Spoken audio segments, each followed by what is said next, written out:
ஆதியாகமம் 26ஆம் அதிகாரம் அதனுடைய 3வது வசனத்தை வாசிங்கள். இந்த தேசத்தில் நீ வாசம் பண்ணு, நான் உன்னோடு கூட இருந்து உன்னை ஆசீர்வதிப்பேன், உனக்கும் உன் சந்ததிக்கும் இந்த தேசங்கள் யாவையும் தந்து உன்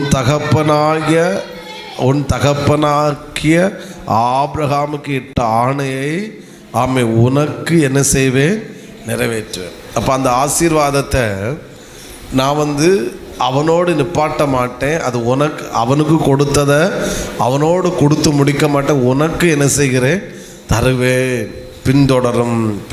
அப்போது இப்படி சொல்லுகிறேன், எது ஒரு தேவ பிள்ளையை பின்தொடர வேண்டும்.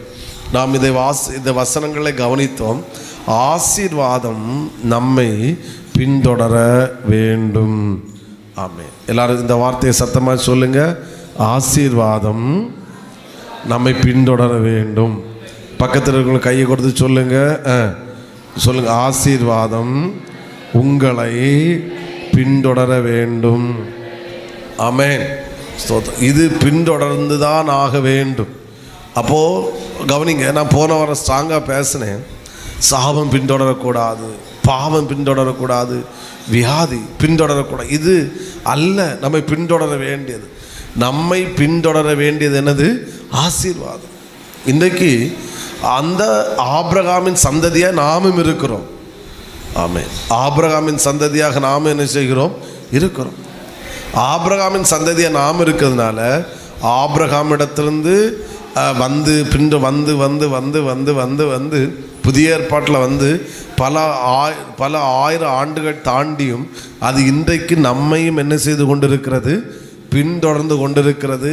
நீ என்றைக்கு ரட்சிக்கப்பட்டியோ, என்றைக்கு ஆவிக்குரிய தேவ பிள்ளையாய் நீ மாறினாயோ, அப்பவுமே நீங்கள் புரிந்து கொள்ள வேண்டும், என்னுடைய முற்பிதாவாகிய ஆபிரகாமின் ஆசீர்வாதம் என்னையும் என்ன செய்கிறது? பின்தொடர்கிறது. ஒரு தகப்பனுக்கு 10 பிள்ளைகள் இருக்கிறார்கள் என்றால் அப்போ அந்த முதல் பிள்ளை பிறக்குதுன்னா அந்த தகப்பனுடைய சொத்துக்கும் சுதந்திரத்துக்கும் முதல் பிள்ளை உரிமையாளராய் மாறுது. இப்போ 2வது பிள்ளை பிறக்குது, அப்போ அந்த பிள்ளை உரிமையாய் மாறுது.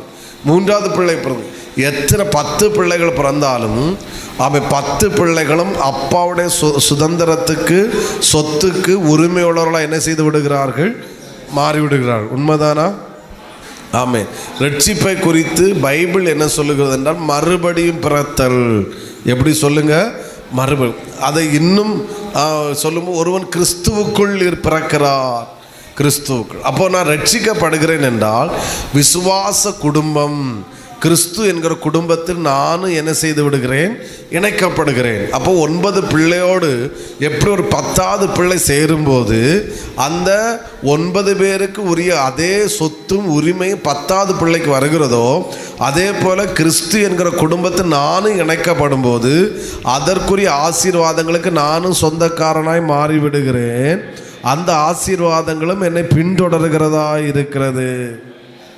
சத்தமாக ஒரு ஆமேன் சொல்லுங்க பார்க்கலாம். ஆமென். நம்மை ஆசீர்வாதங்கள் பின்தொடர்ந்து தான் ஆக வேண்டும். காது கேட்கல, சத்தத்தை உயர்த்தி சொல்லுங்க பார்க்கலாம். ஆசீர்வாதம் நம்ம என்ன செய்து தான் ஆக வேண்டும்? பின்தொடர்ந்து தான் ஆகணும். அதை இன்னும் கொஞ்சம் டீப்பாக சொல்லுகிறேன். நம்மை ஆசீர்வாதம் நம்மை பின்தொடர்கிறபடியினால, ஆமென், இப்படி சொல்லுகிறேன் புரியும்படியாக. நான் இதுக்கு முன்னாடி இதை சொல்லியிருக்கிறேன். ஈசாக்கின் ஆசீர்வாதம் எங்கள் ஒரு டாப்பிக்கில் நான் பேசின போது சொல்லியிருக்கிறேன். அதனால் அதை இப்போவும் கொஞ்சம் டச் பண்ணி வருகிறேன். ஆசீர்வாதம் என்னை வருகிறாள். அவன் ஆண்டவர் என்ன சொல்கிறாருன்னா, உன்னை ஆசீர்வதிப்பேன், உன் சந்ததியை நான் என்ன செய்வேன்? ஆசீர்வதிப்பேன். நீ ஆசீர்வாதமாக என்ன செய்வாய்? இருப்பாய். அப்போது என்னிடத்தில் இருப்பது அல்ல ஆசீர்வாதம், நான் தான் ஆசீர்வாதம். இந்த வெளிப்பாடு நமக்கு வரணும். என்னிடத்தில் இருக்கிற டேபோ, கேமராவோ, மொபைலோ, வீடோ, காரோ அல்ல ஆசீர்வாதம். நான் தான் யாராக இருக்கிறேன்? நான் ஆசீர்வாதமாக இருக்கிறபடினால, என் நிமித்தம் நான் ஆசீர்வாதமாக இருக்கிறதுனால எனக்கு தேவையான பொருட்கள் என்னிடத்தில் வந்து சேருகிறது. ஆமாம், நான் ஆசீர்வாதமாக இருக்கிறதுனால எங்கே இருந்தாலும் எப்படி இருந்தாலும் நான் எப்படித்தான் இருப்பேன்? ஆசீர்வாதமாகத்தான் இருப்பேன். போத்திபாருக்கு வீட்டில் ஆமேன் யோசேப்பு இருக்கிறான். அந்த சந்ததிக்கு ஆசீர்வாதம் கடத்தப்பட்டு கொண்டு வருகிறனால எப்படி வேதம் சொல்லுகிறது பாருங்க. ஆதியாகமம் வாசிங்க, அந்த வசனத்தையும் 39ஆம் வசனம் டிஸ்பிளே பண்ணுவாங்க. அதனுடைய 5வது வசனத்தை வாசிக்கலாம். 39:5.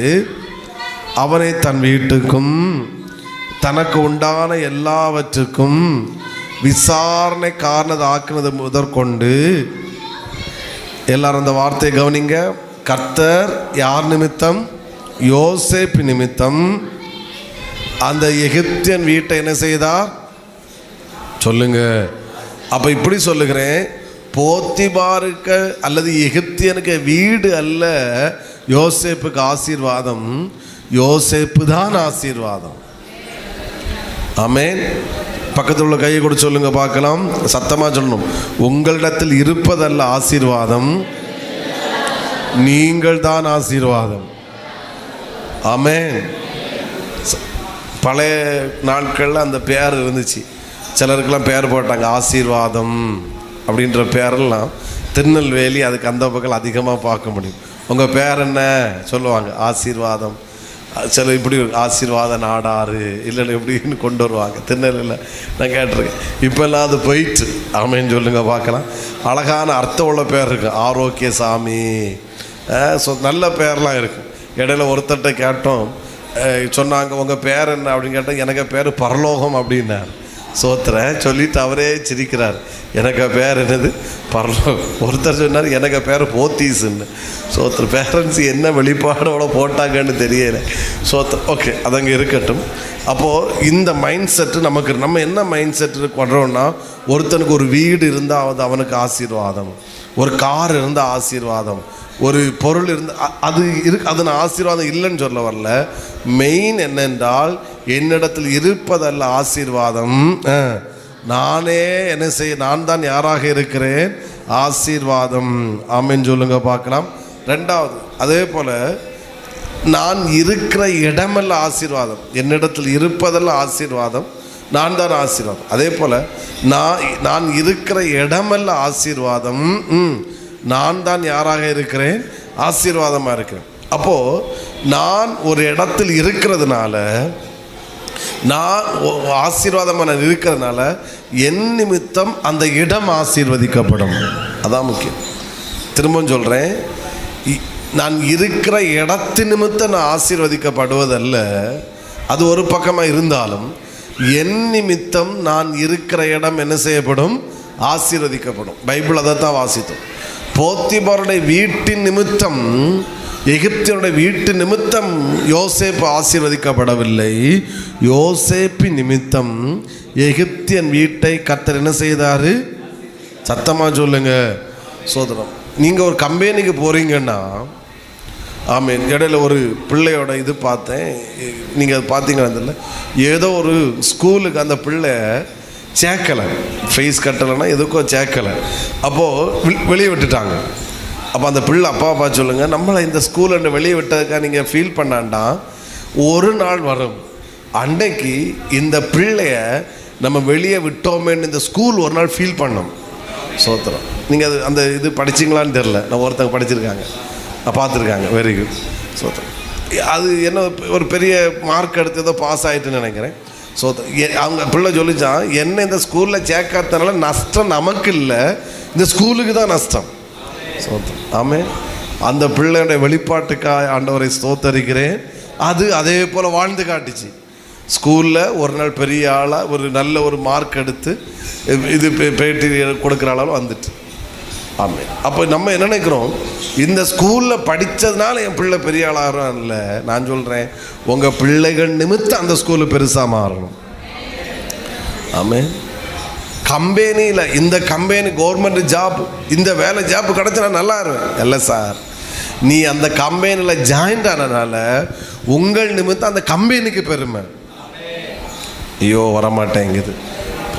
நீங்கள் என்ன சில அட்வர்டைஸ்மெண்ட்டுக்கு போடுவாங்க தெரியுமா, இந்த நபர் அவர் அந்த ஒரு பிரபலமான நபர் அந்த ஷர்ட்டை போட்டு இது விளம்பரம் பண்ணுவாங்க, அந்த ஸ்ப்ரே அடித்து விளம்பரம். அப்போ என்ன சொல்லுவாங்க, ஓ இந்த பிரபலமான நபர் இந்த ஷர்ட்டை போட்டிருக்கிறார். அப்போது அந்த ஷர்ட்டு போட்டதுனால அவர் பிரபலமாகலை, அவர் போட்டதுனால அந்த ஷர்ட் என்ன செஞ்சிச்சு. நான் சொல்கிறேன் எத்தனை தெளிவாக புரிகிறது? ஆமேன். அப்போது நான் இருக்கிற இடம் அல்ல ஆசீர்வாதம். யார் தான் ஆசீர்வாதம்? நான் தான். இந்த ஆண்டவர் நம்முடைய வீட்டை எல்லாரும் ஆசீர்வதிப்பார். எது நிமித்தம்னா என் நிமித்தம் என் வீட்டை என்ன செய்வார்? ஆசீர்வதிப்பார். புரிகிறவங்க